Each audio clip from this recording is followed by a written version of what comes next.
भारत माता की भारत माता की भारत माता की वंदे वंदे वंदे।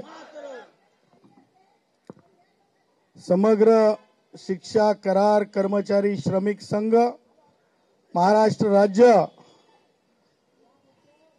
ह्या संघटनेशी संबंधित राज्य शासनात कार्यान्वित आणि योग्यतेने काम करणाऱ्या संबंध कष्टकऱ्यांचं मी या आंदोलन स्थळी हार्दिक हार्दिक अभिनंदन करतो।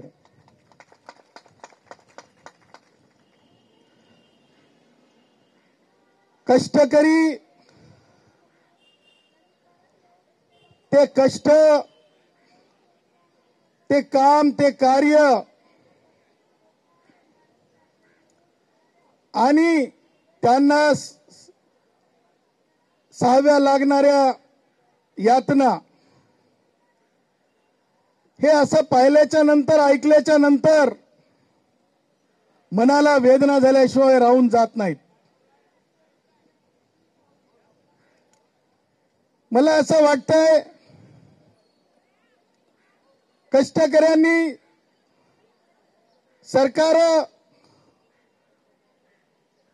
जनतेची असतात परंतु कष्टकऱ्यांनी आपला आवाज बुलंद करायचा असतंय, दाबून ठेवायचा नसतंय। आज या पेंडॉलमध्ये उपस्थित राज्याध्यक्ष उद्धव खाडे साहेब, राज्य उपाध्यक्ष अनिल तिवारी साहेब, प्रदेश सचिव संतोष राठोड साहेब ज्या तळमळतेनं कष्टकऱ्यांना न्याय मिळावा, समग्र शिक्षा करार कर्मचारी जे वेगवेगळ्या केडरमध्ये आहेत त्यांना न्याय मिळावा ह्यासाठीचा हा लढा एका डेस्टिनेशन पर्यंत म्हणजेच एका निर्णायक भूमिकेपर्यंत पोहोचवण्यासाठी जी लढाई लढत आहात, मी डॉक्टर सदावर्ते, डॉक्टर जयश्री पाटील आम्ही तन मन धनाने आपल्या सोबत आहोत। या डंक्याची चोट पे आम्ही सांगत आहोत। आम्ही अशी औलाद आहोत जे बोलतो तेच चालतो आणि आमच्या जे नादी लागतंय त्याला या आझाद मैदानातून आपण बघला असेल उद्धवच्या काळात, याच आझाद मैदानातून उद्धव ठाकरेला खेदाडून लावलेले हेच सदावर्ते आहे। त्यामुळं कष्टकरी भावांनो, तुम्ही कष्टकरी म्हणून ज्यावेळेस एकत्र येता, राठोड साहेब, खाडे साहेब, तिवारी साहेब, आपले वेगळे जे भावनिक विचार असतात, धर्मीय विचार असतात ते आपण आपल्या कुटुंबात ठेवायला पाहिजेत आणि आपण कष्टकरी म्हणून ज्यावेळेस एकत्र येतो त्यावेळेस मला असं वाटतं कोणतीच शक्ती कोणतीच ताकद आपल्या मागणीला थांबवू शकत नाही, हे मी तुम्हाला अत्यंत विश्वासाने सांगतो। तुम्हाला मला सांगायला आनंद होईल, ज्या जेजेच्या कर्मचाऱ्यांनी 27 वर्ष सेवेमध्ये समावून घ्या म्हणून लढा लढला, 2021 ला ती माणसं माझ्याकडे आली। तुम्हाला एसटी माहित असेल, जे सांगतो तुम्हाला, ज्यावेळेस ती माझ्याकडे आली त्यावेळेस ती शिन्न झालेली होती। काहींचे म्हणजे कोणाचे कुटुंबातले कोणी वारलेले होते, एक्सपायर्ड झालेले होते, तर काही अत्यंत म्हणजे अशा अवस्थेत होते की 29 दिवसाचे आदेश घेऊन ते नोकरी करत होते। मी त्यांना सांगितलं तुमच्या मागणीमध्ये जोर आहे, तुमच्या मागणीमध्ये शक्ती आहे आणि तुम्हाला सांगतो ती लढाई आम्ही लढण्याचं ठरवलं। जेजेची आम्ही लढाई नुसती आझाद मैदानात लढलो नाही तर आम्ही मॅट कोर्टात लढलो। तिथे माननीय न्यायमूर्ती अंबादास जोशीकडून आम्ही जे आहे 27 वर्षाची सिनियरिटी आणि नोकरीत कायम करण्याचा लढा आम्ही त्या मॅटमध्ये जिंकला। सरकारांमध्ये काही दळबद्री अधिकारी असतात, त्यांना टक्केवारी हवी असते, त्यांना पैसे हवे असतात. आमच्या कर्मचाऱ्यांनी तत्कालीन उद्धवच्या सरकाराच्या काळामध्ये आम्ही द्यायला नामंजुरी दिली. काय झालं तर हायकोर्टामध्ये त्या ती जी आम्ही जिंकलेली केस होती तिला चॅलेंज करण्यात आलं. त्या निर्णयाला सरकार बदललं. माननीय देवेंद्रजींचं सरकार आलेलं आहे आणि तुम्हाला सांगायला आनंद होतोय की या मागच्या आठवड्यामध्ये पुन्हा जेजेचा निकाल आमच्या बाजूने लागला. माणसं चांगली असली, सरकार चांगली असली की हे बदल होत असतात. सांगायचं तात्पर्य की ज्यांना जाणीव असते त्या सरकारांच्या काळामध्ये कल्याण होत असते. मला तुम्हाला सांगायचंय आणि आज मला शासनाला सुद्धा सांगायचंय, सरकार ओ सरकार, आझाद मैदानातून मी सांगत आहे तुम्हाला, माननीय उपमुख्यमंत्री एकनाथरावजी शिंदे तुम्हाला खास करून सांगत आहे, कष्टकरी हे वेगवेगळ्या ठिकाणाहून आपली मुलं बाळ घेऊन आलेली आहेत. मोठ्या संख्येने माझ्या बहिणी आलेल्या आहेत. एक होप घेऊन आलेले आहेत, एक विश्वास घेऊन आलेले आहेत की आम्ही एवढ्या म्हणजे मागील मोठ्या काळापासून नोकरीत आहोत पण आम्हाला कायम केलं जात नाही. एकनाथरावजी शिंदे साहेब, तुमचा काळ आहे, तुम्ही मुख्यमंत्री होतात, परंतु काही लबाड अधिकाऱ्यांनी आमच्यातलीच काही लोकांना कायम केलं. बरोबर आहे? चूक आहे की बरोबर आहे? चूक आहे की बरोबर आहे? एकनाथ शिंदे साहेबांच्या काळात आपल्यापैकीच काही लोकांना कायम केलं. बरोबर आहे की चूक आहे? सरकारला आवाज गेला पाहिजे. बरोबर आहे की चूक आहे? एकनाथरावजी शिंदे साहेब जे कायम झाले ते तुमच्या अधिकाऱ्यांच्या आवडतीचे होते का? आणि आम्ही कायम नाही झालो, आम्ही नावडतीचे आहोत का? सन्माननीय एकनाथरावजी शिंदे साहेब, ही काय भानगड आहे? एका वर्गातल्या काही लोकांना कायम केलं जात आहे, काही लोकांना कायम केलं जात नाही. एकनाथरावजी शिंदे साहेब, मला तुम्हाला विचारायचं आहे, माननीय सर्वोच्च न्यायालयाचा एक निवाडा नाहीये, माननीय सर्वोच्च न्यायालयाचे 3 निवाडे इथे बसलेल्या समग्र शिक्षा करार कर्मचारी संघाच्या फेवर मधले हे डंके की चोट पे तुम्हाला सांगतो. माननीय उपमुख्यमंत्री शिंदे साहेब, तुम्हाला सांगतो, पहिला निवाडा तामिळनाडूतून आलेला आहे 2024च्या एंड मध्ये, डिसेंबर मध्ये. त्यानंतर दुसरा निवाडा गुजरात हायकोर्ट मधून सुप्रीम कोर्टात मध्ये गेलेल्या केसचा आहे. आणि आता तिसरा निवाडा जे हॉस्पिटलच्या कर्मचाऱ्यांचा आहे.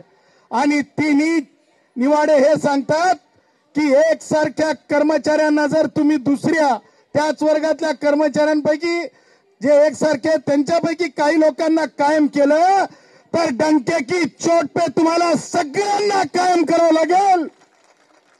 हे भारताचं सर्वोच्च न्यायालय सांगताय, मी नाही सांगत, माझ्या बापानी नाही, भारताच्या संविधानाने सांगितलेलं आहे. हे कानटाळी उघडून महाराष्ट्राच्या मुख्य सचिवांनी समजून घ्या, असं आव्हान सुद्धा मी मुख्य सचिवांना करतो. कष्टकरी भावांनो, मला लॉ अँड ज्युडिशरीच्या सेक्रेटरींना, त्याचबरोबर महाराष्ट्राचे मुख्यमंत्री जे विधिज्ञ आहेत देवेंद्रजी फडणवीसांना मला विनंती करायची आहे की फडणवीस साहेब, या केसमध्ये एकनाथ शिंदे साहेबांच्या काळात काही लोकांना, आवडतीच्या लोकांना जवळ करून लबाडी झालेली आहे आणि आम्ही नावडतीचे होता कामा नाही. कारण आम्ही एकनाथरावजी शिंदे साहेबांना उपमुख्यमंत्री केले आणि तुम्हालाही मुख्यमंत्री केले. हेच आम्ही ते आहोत जे आझाद मैदानात आलेलो आहोत. त्यामुळं ह्या केसमध्ये फार जास्त करण्याची गरज नाहीये. ह्या केसमध्ये माननीय सर्वोच्च न्यायालयाने जे सांगितलेलं आहे तेच फॉलो करायचं आहे। आणि ते करत असताना मला तुम्हाला सांगायचंय की जो शासन निर्णय काढण्यात आला त्या शासन निर्णयाला मी सांगितलेल्या 3 सर्वोच्च न्यायालयाच्या निवाड्याची जर जोड दिली तर आमचा सेवेतला खंड सुद्धा समापन होतो, आमची सेवा सातत्य सुद्धा मिळते आणि त्याचबरोबर जे इतरांना लाभ मिळतात ते सुद्धा मिळतात। त्यासाठी एक करावं लागेल, लॉ अँड ज्युडिशरीच्या सेक्रेटरींनी, माननीय दादा भुसे साहेबांच्या सचिवांनी, त्याचबरोबर आता जे नव्याने अध्यक्ष पद देण्यात आलेलं आहे रवी राणा साहेबांना आश्वासन समितीच्या, कारण आताच मला सांगण्यात आलं की 12/12/12 मध्ये माननीय देवेंद्रजी फडणवीस साहेब विरोधी पक्ष नेते होते, त्यावेळेस त्यांनी ह्याच आझाद मैदानात आश्वासन नाही तर शब्द दिलेला होता की सगळ्यांना कायम करू। आज ती वेळ आलेली आहे, देवेंद्रजी मुख्यमंत्री आहेत, सर्वोच्च न्यायालयाची साथ आहे आणि भारतीय संविधानाचा सर्वंकष अधिकार आहे आणि आम्हाला कायम करा ही मागणी आहे। तांत्रिक दृष्ट्या काही पद निर्माण करावे लागतील, रिक्रुटमेंट रूल फ्रेम करावा लागेल, परंतु ही प्रक्रिया करण्यासाठी फार काळ लागणार नाही।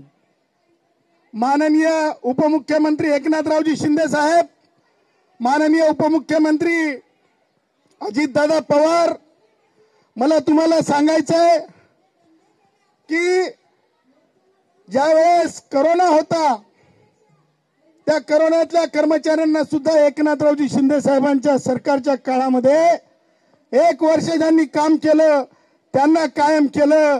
अरे आम्ही तर 12 वर्षापेक्षा जास्त काम करत आहोत, अरे 18 वर्षापेक्षा जास्त काम करत आहोत। मी सरकारला विनंती करतो, तातडीने आमचा निर्णय करा, नाहीतर सगळे जुने शासन निर्णय आवडतीच्या लेकरांचे घेऊन उच्च न्यायालयात उभं राहूत आणि मग मात्र कोणाचाच ऐकणार नाही, हे सुद्धा इशारा आज इथे देऊन टाकतो। कारण शेवटी मुद्दा आवडती ना आवडतीच आहे, शेवटी मुद्दा संविधानाशी संबंधित आहे, शेवटी मुद्दा सर्वोच्च न्यायालयाच्या निवाड्याशी संबंधित आहे आणि शेवटी मुद्दा 18 वर्षापासून अर्ध्या पोटानं काम करणाऱ्या उमेदी वयामध्ये शासनाचं काम करणाऱ्या समग्र शिक्षा करार कर्मचारी श्रमिक संघाच्या एका म्हणजे कर्मचारी कष्टकऱ्याच्या पोटाचा, त्यांच्या मुलाबाळांच्या भविष्याचा प्रश्न आहे। त्यामुळे हे अधिवेशन संपण्याच्या अगोदर आपण निर्णय करावा, बैठक लावावी, सभापती महोदयांकडे बैठक लावावी असं देखील मी आवाहन करतो। मित्रो, सरकार जनतेची असतात, आपण निवडून दिलेली असतात, परंतु भारतीय जनता पक्षाचे नेते आणि कष्टकरी कामगारांचे नेते म्हणून ओळखले जाणारे दत्तोपंतजी ठेंगडी यांच्या शब्दामध्ये सांगायचं झालं, सरकार जरी आपली असली तरी कायम कष्टकऱ्यांनी आपला आवाज हा बुलंद ठेवावा, कारण सरकारांना आवाज समजत असतो आणि त्याच्यामुळे आपला आवाज आपण इथे येऊन बुलंद केला। नक्की सरकार आपला आहे, सरकारला विनवणी करू, आग्रह धरू, सरकारला तिथे जाऊन जे करता येईल ते करू, परंतु आपण न्याय मिळवून घेऊ। आम्ही सदावर्ते कुटुंब म्हणून, कष्टकरी जनसंघ संघटन म्हणून, जयश्री पाटील वकील म्हणून आम्ही सगळे आपल्या सोबत आहोत, तन मन धनाने आपल्या सोबत आहोत। धन या प्रकरणात लागणार नाही, फक्त तुमची साथ लागेल एवढं बोलतो आणि आपले 2 शब्द संपवतो। वंदे मातरम, जय श्रीराम, वंदे मातरम, जय श्रीराम, जय श्रीराम, जय श्रीराम, जय श्रीराम, वंदे भारत रत्न डॉक्टर बाबासाहेब आंबेडकरांचा, भारत रत्न डॉक्टर बाबासाहेब आंबेडकरांचा, भारत रत्न डॉक्टर बाबासाहेब आंबेडकरांचा, दत्तोपंतजी ठेंगडींचा, दत्तोपंतजी ठेंगडींचा।